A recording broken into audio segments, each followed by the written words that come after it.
No matter if you're a mountain biker or a road racer, everyone wants to do Leadville at least once. Y'all want always on the drive side? It's probably one of the most iconic mountain bike races, maybe in the world.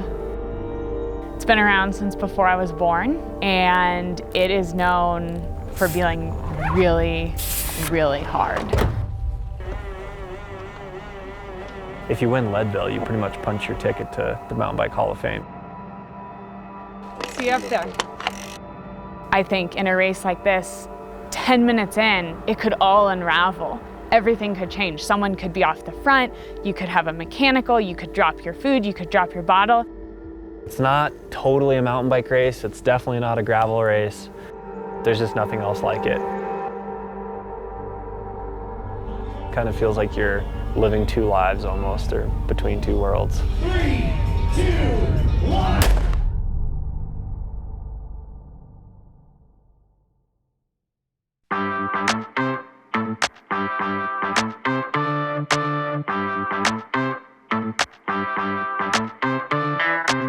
We have a saying here in Leadville, you don't find Leadville, Leadville finds you. So everybody here in Leadville has definitely found them.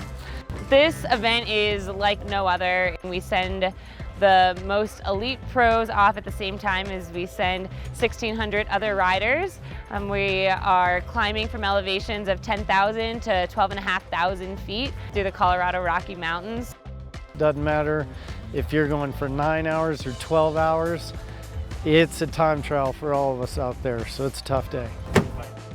It's really fun to be a part of a team on a race weekend like this. You know, there's the dynamic that is work related. You know, it's super helpful to have people taking care of your bike and aid stations. It seems almost impossible without it. Is that your cheat sheet? Yeah, I'm gonna cut it out right now. These are the most significant climbs and descents. That's Sugarloaf, Columbine, Powerline.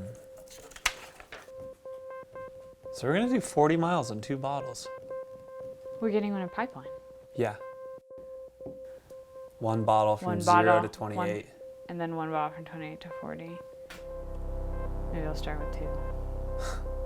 The Leadville 100, which is one of my favorite events every year. This year we've added the caveat of this Leadboat challenge. Steamboat gravel is another very big, popular event, and this year it happens to fall on the same weekend as Leadville. So the 2 event organizations got together and created this wild combined event called Leadboat. Leadville is tomorrow, and then we will load up and race 140 something miles at Steamboat gravel the very next day. So it's about 23,000 feet of climbing, 13-ish hours, and 250-ish miles of racing in 2 days. So it's gonna be pretty wild. 2, 4, 6, 8 gels, 2 packs chews. I think that's super reasonable. Yeah, I'm gonna take 188 grams short. I am not racing Leadboat because in 2 weeks I'll be racing a 90-minute world championship in Europe. Really, when the lights go out and you put your head on the pillow the night before this race, that's when the thoughts are kind of unavoidable. And I'm hoping to get to sleep, hope to get some sleep.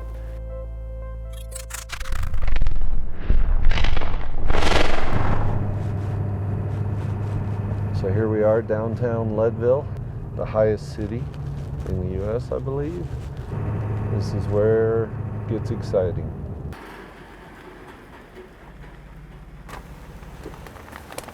So there's 2 bottles. Okay. And they have these taped to them. Awesome. So if it's probably self-explanatory, but if I'm coming this way, just hold the bottle like this, so I grab this and not Gotcha. that. That makes sense. Do y'all want always on the drive side? So you want him Right jumping? side. Yeah. Yeah. I think I slept just very, very lightly. Like my body was ready to wake up constantly.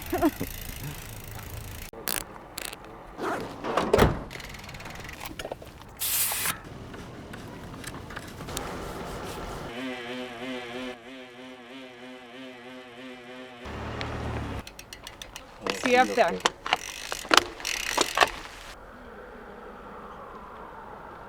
I'd like to give a special shout out as we count down to the start of our race. Year 25 or 26, he's done it every year. Ready, we are 30 seconds away. 5, 4, 3, 2, 1.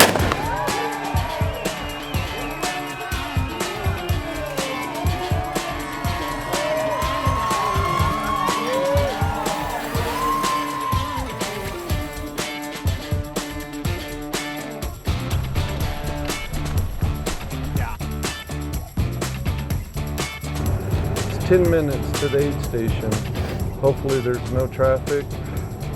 This is where it gets a little crazy. So I mean, that's where they're going, right up there. That's beautiful up there. This is the first major aid station. And then they go up pipeline. We'll get a good gauge of how fast they're moving.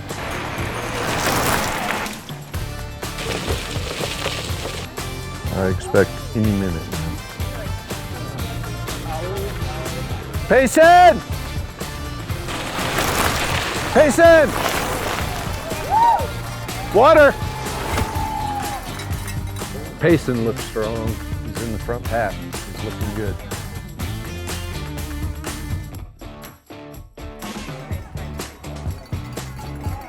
Hannah! 2 minutes, 2 minutes. So Hannah's third. Looking good. Riders are going to be coming from that direction over there. They're going to be doing a loop up in Columbine. They're going to be coming down, and we're just waiting for them to show up. Should be rolling through pretty soon.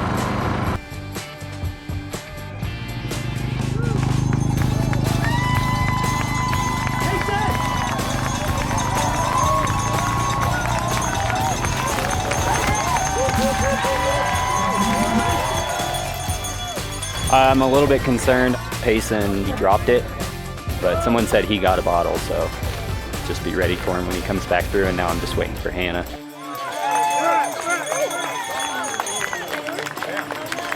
Good job, Hannah, good job! Seems like she's feeling good. Still got gas in the tank. Hey Shay, how'd the feeds go? Payson did a great handoff, but then he dropped the bottle trying to get it into the holder. All right, thanks. Looks like the main pack splintered. Now I'm just watching for Payson.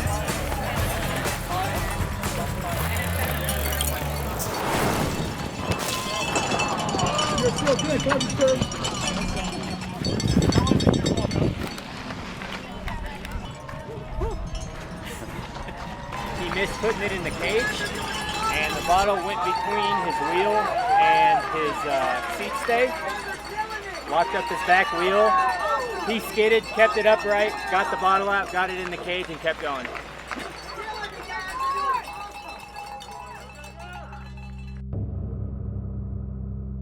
I don't know why, but I sort of did an experiment this year where I decided to try to race pretty light and not carry a bunch of food with me and instead tape it to my bottles. And it should be any second now. We're just waiting for that orange jersey. And what I didn't realize is that the bottle gets way heavier. And the first one with John, it was just like trying to catch a brick. Payson unfortunately is falling back a little bit, but there's still a lot of racing. I almost dropped it. And then going into Columbine, I did drop it. And then on the way back down, the same thing happened. Lead group just came through. So now we just wait.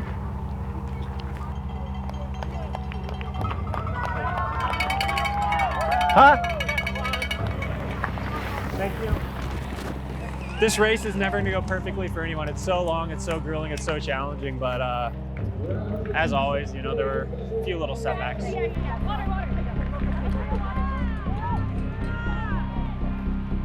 We just left the power line aid station. Now we're off to the finish line. Hopefully catch Payson coming in.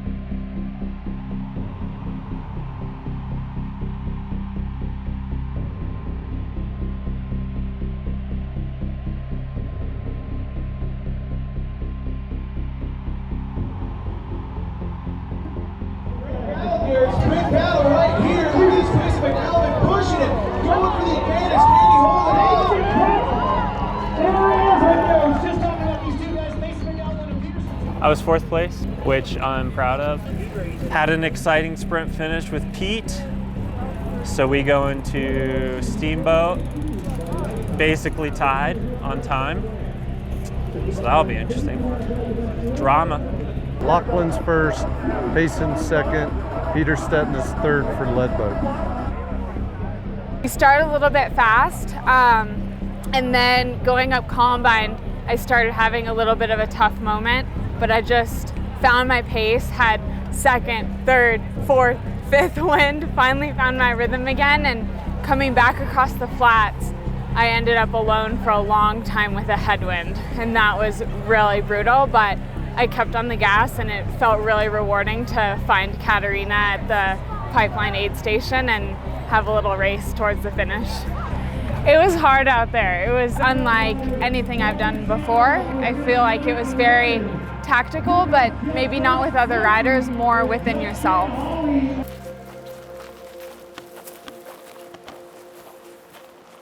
Usually, for any given race weekend, you're focused on one race. I don't think I've ever done a race weekend where I'm thinking about 2 different races. I'm gonna teleport to Steamboat and be with my other teammate, Dennis.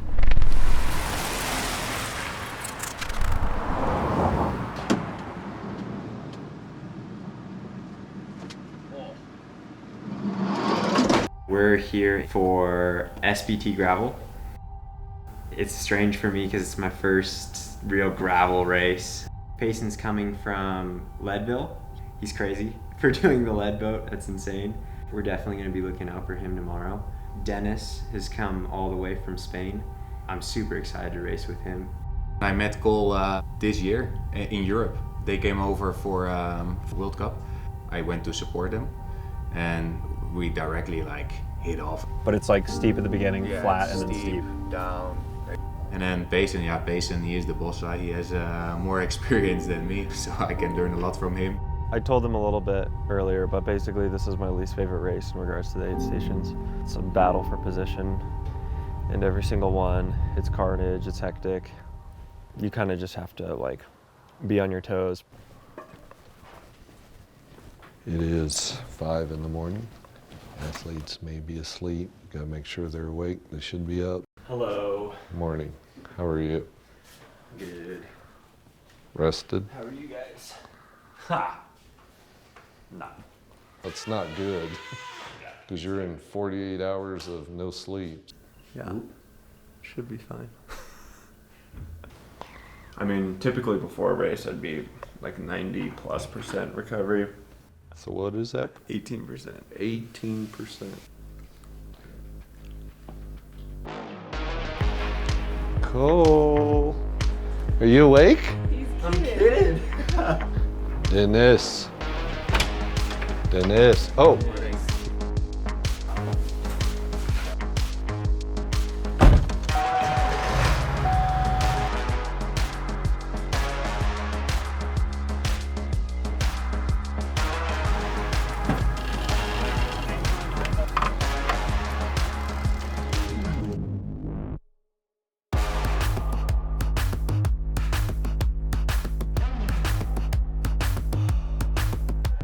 Grabbers on, we're gonna count you down in 5, 4, 3, 2, 1. Off you go!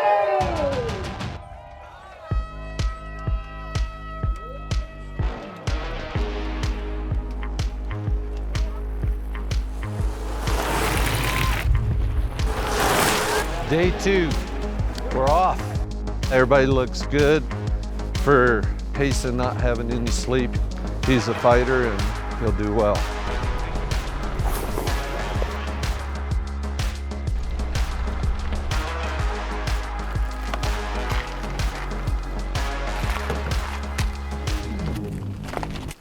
We're at neutral aid station 74, hoping that the guys are good and there's no carnage out there, and just hoping that they're okay. Looking good, come on, Brendan! Yeah. Go, Payson! Go! Cole! Water's down there. Water, just get that. How about that? This isn't working. Can I do CO2? Yeah. What's wrong? What do you need? What do you need? My wheel is Get a CO2. CO2. I got it. Go grab a water. Go grab a water. Do you have fluid? It's a shit show. All right, it's at the bottom.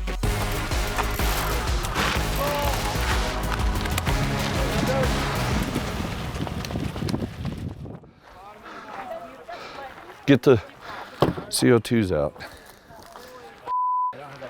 I didn't see Dennis, did you? No, I didn't.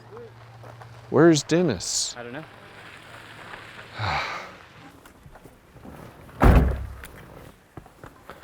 And just give me a minute before you ask me for an update. Okay.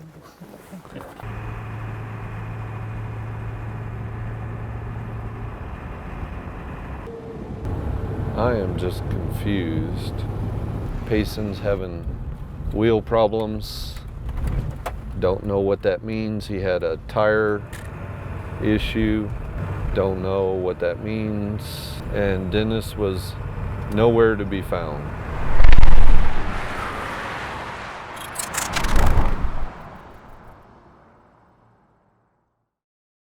They're gonna come down right in like this. Any minute.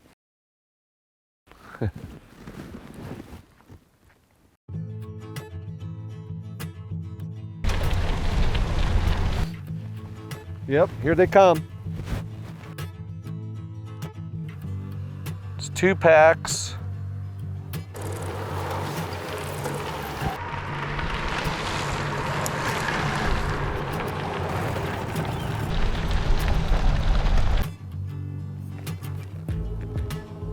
Oh, there's Dennis.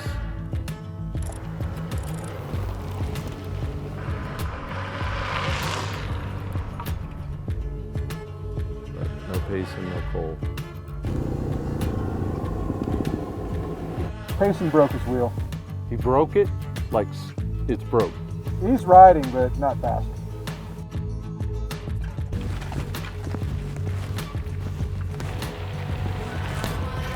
That is Cole.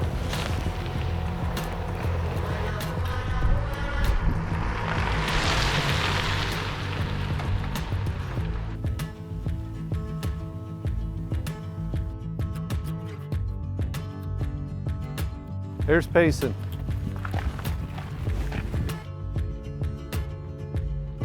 It's a broken rim. Sorry.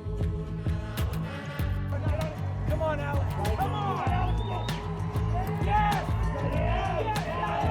Leadboat is in the books. It didn't end up quite like I'd hoped. I had a pretty significant series of setbacks today in the Steamboat race. But fortunately, I was able to still hang on to the Leadboat 3rd place podium, which is a nice consolation prize. In 3rd place, Payson McElveen. But it was still such an enjoyable challenge. Working together with a teammate is kind of the dream scenario. What's really special to me is you feel like you're part of this larger community. That is something to really see in this Orange Seal family, that it's natural. If you have the right vision and the right mindset, John really wants to help. And I'm proud of that. Staying with someone, working with someone, training with someone can very easily open your eyes to things that you might otherwise totally miss out on. So I have a big Olympic dream still. I started out this season attempting to make the Olympic team in Tokyo, and I'm still very much hopeful for Paris. Everything from the actual racing to the logistics to the stories and camaraderie of everyone that shared this challenge was something special for sure.